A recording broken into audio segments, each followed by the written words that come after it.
All right, and welcome back, everyone, to Ultimate Admiral Dreadnoughts. We are playing as the French in this playthrough, and we're getting ready to go to war with the or not the Russians, the Germans. Um, yeah, we're literally right there with everything. Preparation wise, we do have a pretty decent fleet. Nothing too spectacular yet, but we are building up bit by bit. We currently have a couple battleships coming online here soon. The St. Louis are all finishing up refits. The first two Voltaires are coming online in just over a year, and we're just continuing to build up our heavy cruiser and light cruiser numbers. Of course, we have all of our torpedo boats stationed in our different places.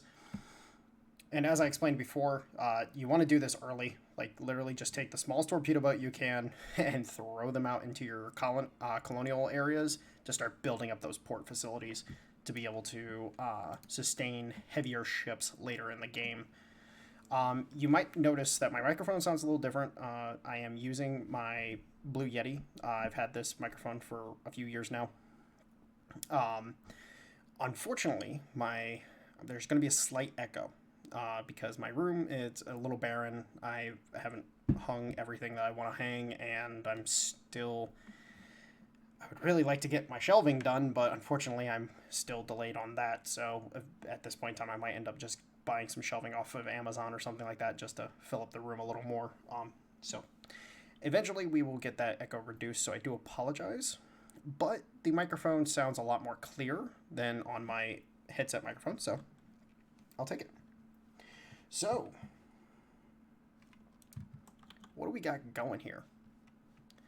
Real quick, I'm actually going to up the music volume just a little bit because I do enjoy the music.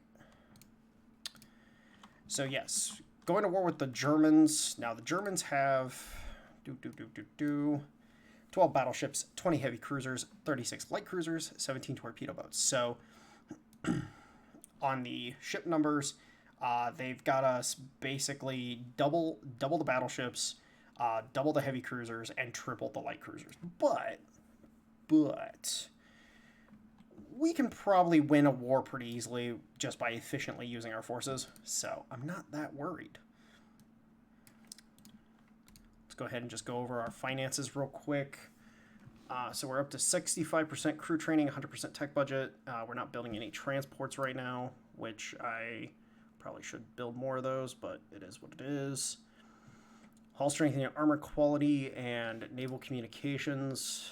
Yes, I was trying to get the task force upgrade sooner rather than later. One of the things that I've noticed from my playtest that I'm currently doing as the Germans, because I haven't checked out the late game German designs. By the way, the modern Battleship 1 is absolutely ridiculous. it's a little nuts, to say the least.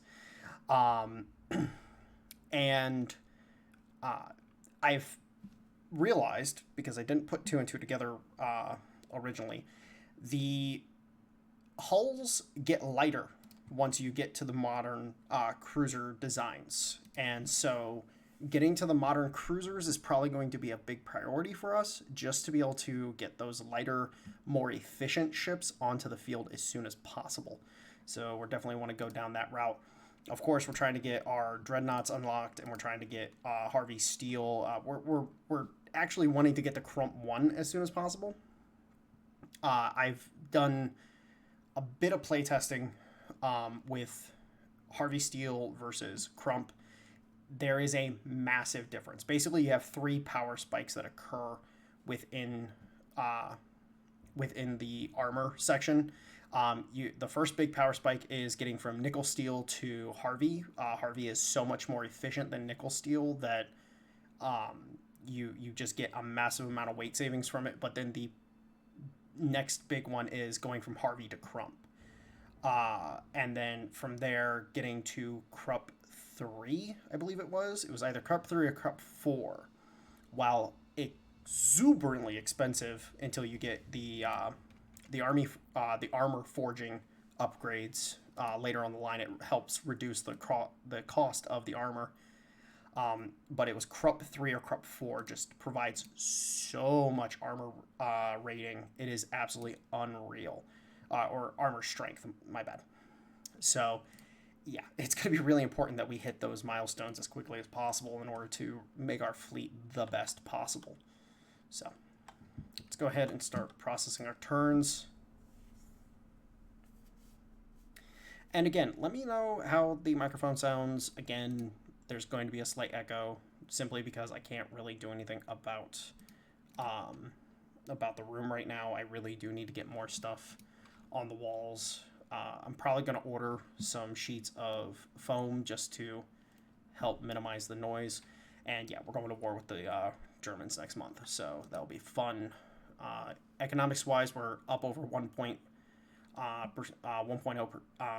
per month, so we should drop to about the 5% range, 5 to 6% range during war. So we'll be growing at a good rate.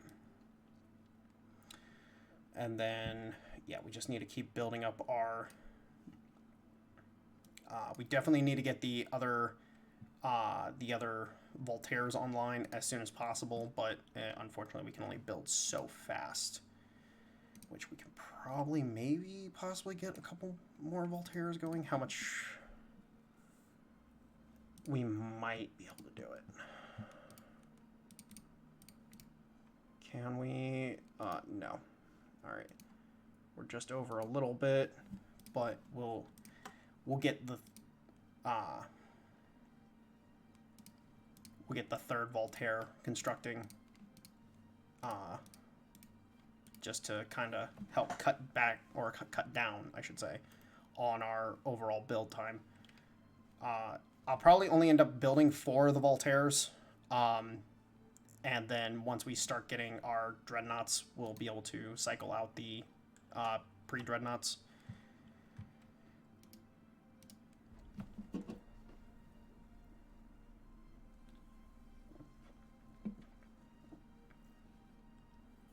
I do have to say, playing as the Germans, and here we go, we're officially at war. Playing as the Germans in my playtest that I'm doing with them, incredibly strong progression possibilities if you are aggressive enough to really make it hurt for them. So definitely a good faction.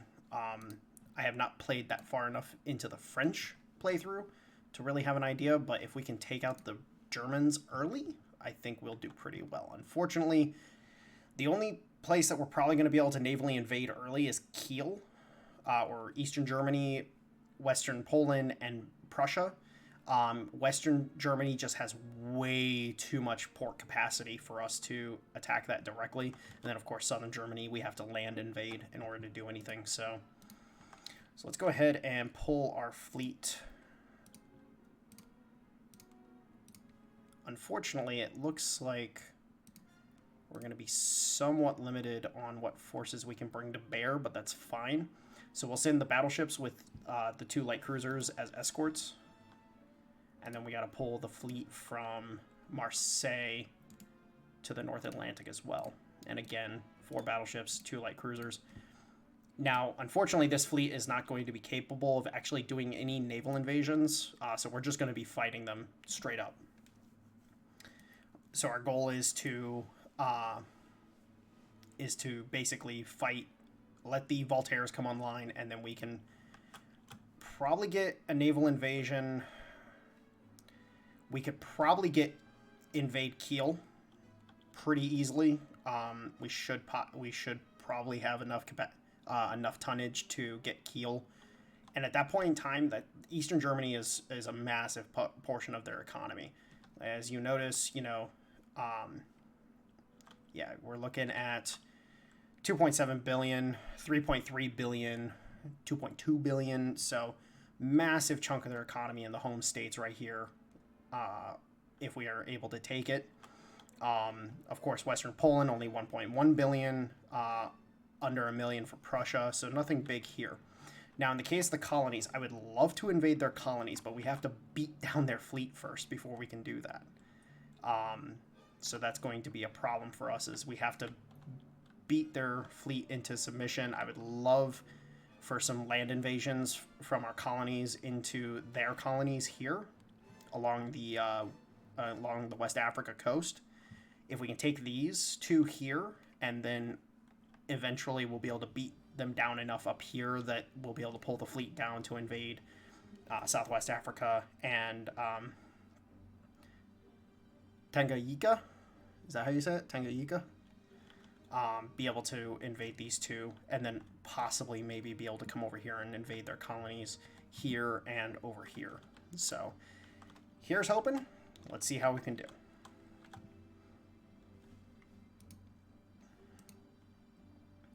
Also, I think I'm going to go ahead and get some more light cruisers building. Let's go ahead and queue up a few of those as well, because here's the thing, is that unfortunately, can we get any more? Yeah, we can get a couple more. Unfortunately, getting more ships out onto the ocean is definitely going to be a priority. We'll just go ahead and do that, and then we'll go ahead and put them in. We'll just use Fort Bayard. Fort Bayard. Okay, here we go. And then we're going to set all of our torpedo boats to defend. So the defend option is basically we are trying to limit their operations. They will still participate in battles that are incredibly close to the ports, but we don't want these guys going out and engaging, really. We want them holding in the ports because their purpose is helping build up our ports. The more our ports are able to build up, and they naturally build up over time if they have ships in them. You know, this is a really cheap and economic way to do this. Generally speaking, I'm going to say it right now, until you get 1,500-ton destroyers, you really don't need to get rid of these torpedo boats. I personally don't use torpedo boats all that much. I'm a destroyer fan. I like ships that are able to, put up damage in quick, rapid succession. And torpedo boats, unfortunately, because of how fragile they are, they tend to die so quickly that they're kind of worthless in my mind. Now, if you want to play a torpedo boat centric early game and rush double tube torpedo launchers, they can be quite good, but we're not going to be doing that because we need tonnage right now. Early game tonnage is definitely required. All right, so we have an invasion by the Germans into northern France. That's a little bit of an annoyance, but it is what it is. All right, so engagement by... okay, so we are actually... Okay, so this is the Bay of Biscay task force engaging 2 German battleships, 2 heavy cruisers. Looks like 5 light cruisers and 2 torpedo boats. So... not a great battle for us, but we should probably be able to do this pretty easily. All we have to do is play conservative and just keep the enemy from getting clean hits on our ships. So that's going to be our main goal, is just prevent the enemy from getting those clean hits. Now, our heavy cruisers are quite well armed overall. Yes, they are only single tube 6-inch guns, but they're going to have improved accuracy. They're going to have improved dispersion.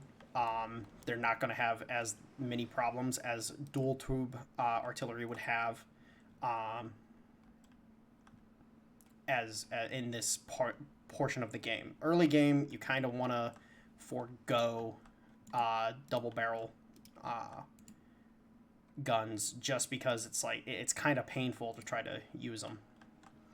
So these are really short range 10-inch battleships, so that's actually going to kind of work to our favor.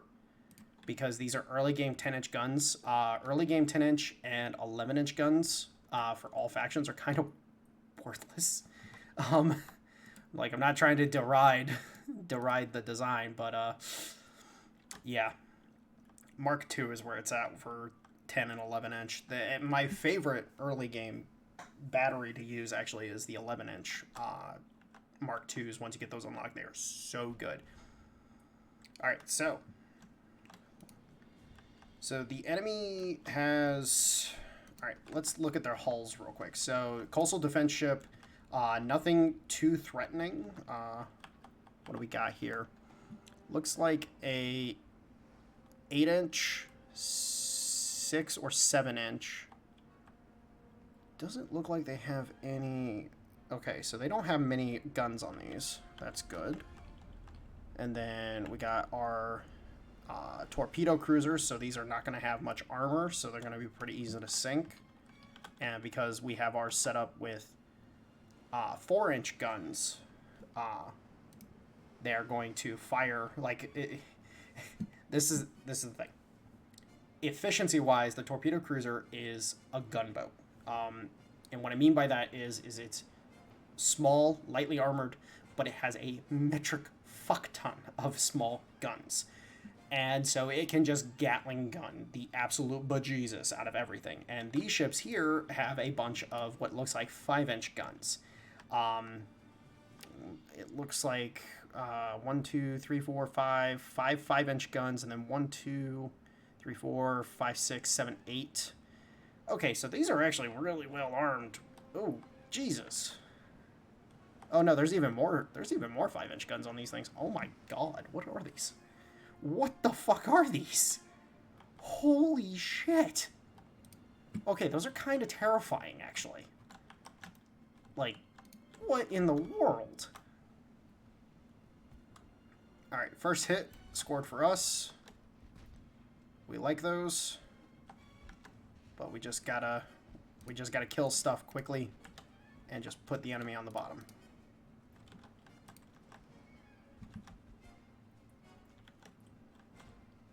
If these 6-inch guns can start landing hits, that'd be great.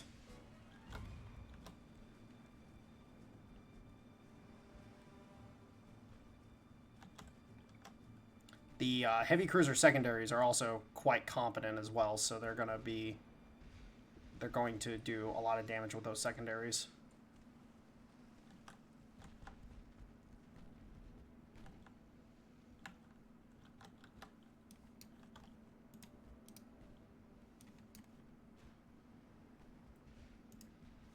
Alright, let's have them focus on the light cruiser here. Since he's just charging forward, we can potentially get... Oh, we're having overshot, so we like that.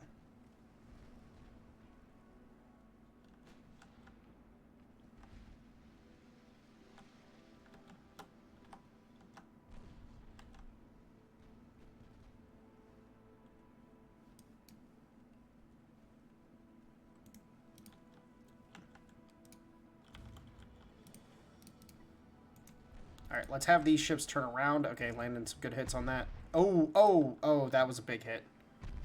Oh, very big hits. Oh my god. Okay, that's a problem. Okay, so that was overshot. We need to have him remove himself from the battlefield as quickly as possible. That first enemy light cruiser is dead. This light cruiser needs to come back this way. That torpedo boat's about to go down. So if we can piecemeal the enemy fleet like so, we can have this advantage. This guy, okay, so he's recovered from the flooding, but his engines are out like crazy. So we're going to have to draw fire with the other ships in order to reduce the chance of him sinking. We do not want to lose any ships in this engagement.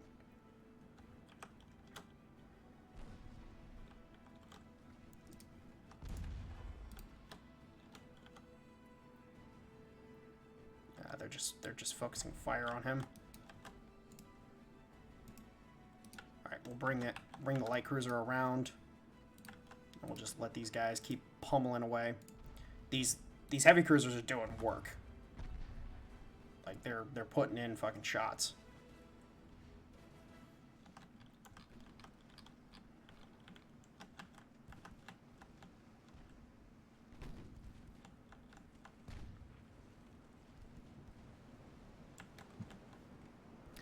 Can I get a breakdown on... Yeah, so we're looking at... Yeah, well, yeah. Yeah, those 6-inch hits are doing work. And these 4-inch hits, once they get through the armor, are absolutely just devastating as well. Alright, cool.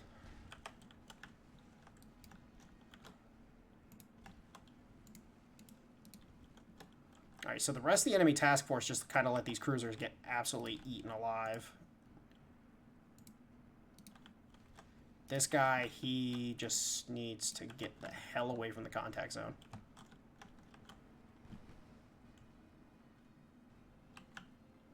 Alright, so looks like the battleships are just kind of fucking off. Which, numbers-wise, it kind of makes sense why the AI would play conservatively. They, you know, send a few cruisers forward. But these heavy cruisers, they've actually got some decent armor on them. For the era, you know, 4-inch main belt with a 2-inch fore and aft belt, like, that's actually decent armor. So small caliber guns are actually going to have a hard time getting through that. Whereas these have a good main belt, have a good fore belt, but they don't have any aft belt. So any shots to the rear are going to absolutely devastate these things.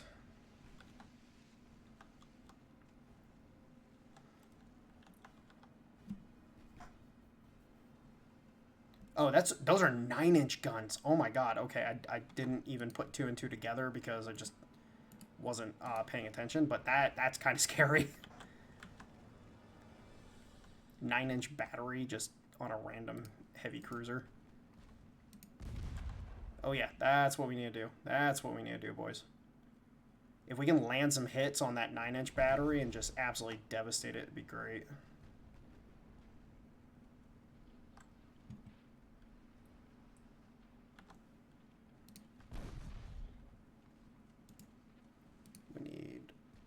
This light cruiser to get the fuck out of the way. Ooh. Did we block the 9-inch there?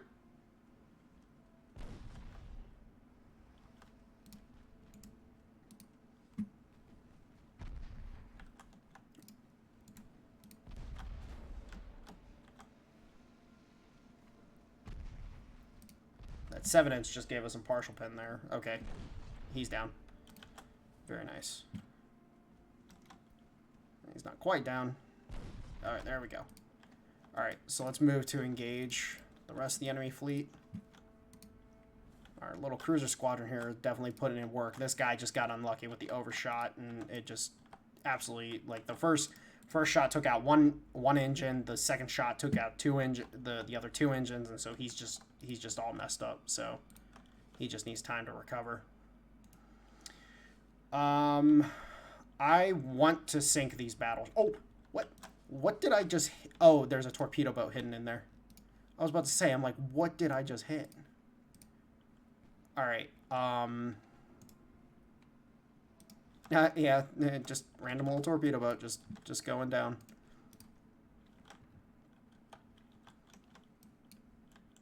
Alright.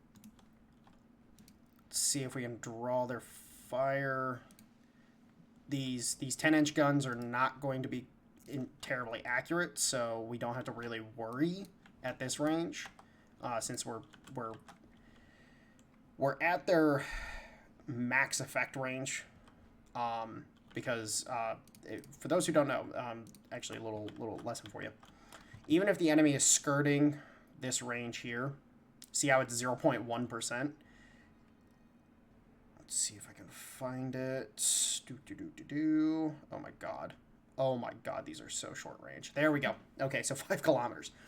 Basically, the enemy battleship won't engage until you get to within 5 kilometers of it. Because even though it says it has 6-kilometer range, the AI on your ships and the AI ships is like, okay, that's not high enough of a chance for us to actually hit, so we're just not going to bother wasting the ammo. Literally, you have to get to 0.2 mark, and then it will start engaging. So we're at their max effective range. Like, they're not going to have a good time trying to hit us.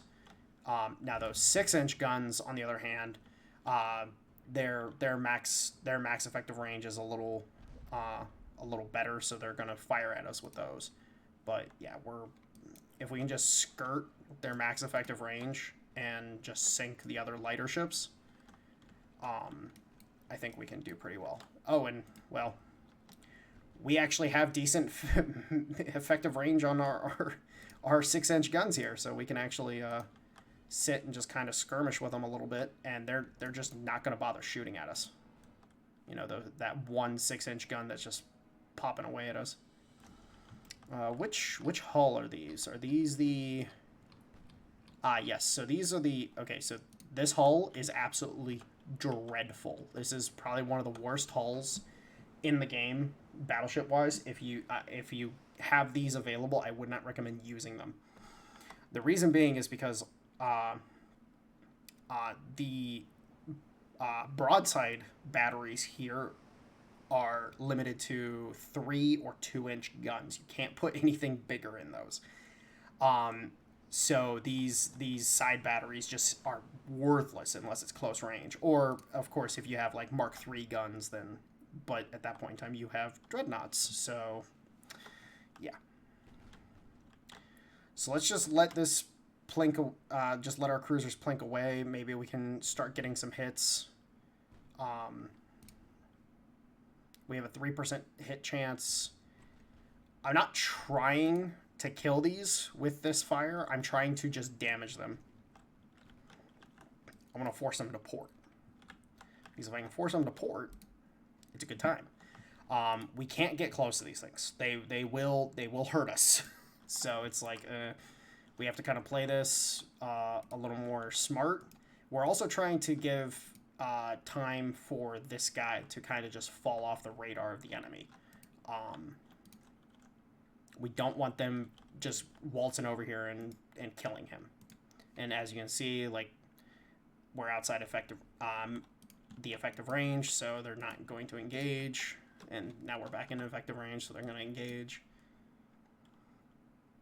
And what's cool about these ironclad style hulls is the fact that we do have quite a few guns on them. Like, 4 6-inch guns broadsiding at you is actually quite nasty.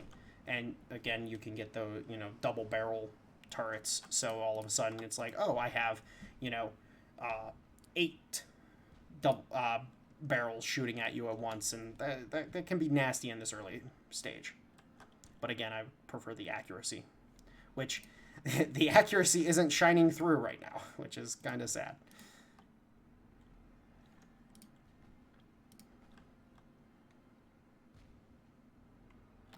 All right, I think we're just going to go ahead and disengage from this. Unfortunately, these cruisers are hanging in the back here. I could finagle it if I went around, but I want to give... I think we're far enough away from this guy that they're not going to have him on sight, so we can just go ahead and disengage.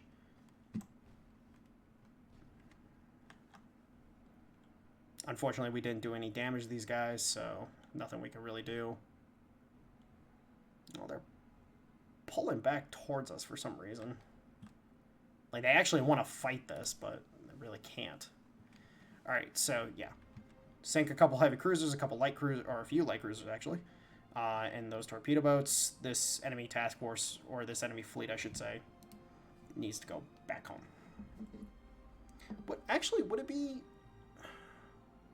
I'm trying to remember the nomenclature for naval stuff. It's division, task force, fleet, and then fleet group, correct?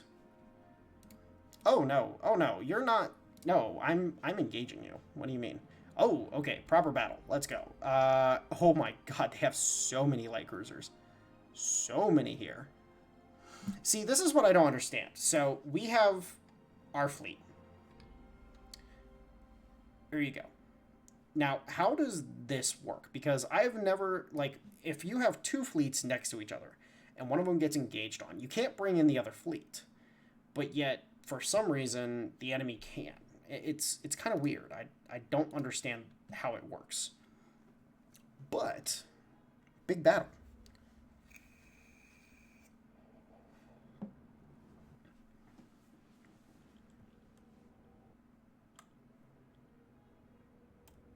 Oh, crap. I did not realize what time we were at on the video. We're just hitting 30 minutes. So I'm going to go ahead and let this go, and then we will pick it right back up in the next video with a very nice looking battle. Anyways, guys, hope you enjoyed. Talk to you later.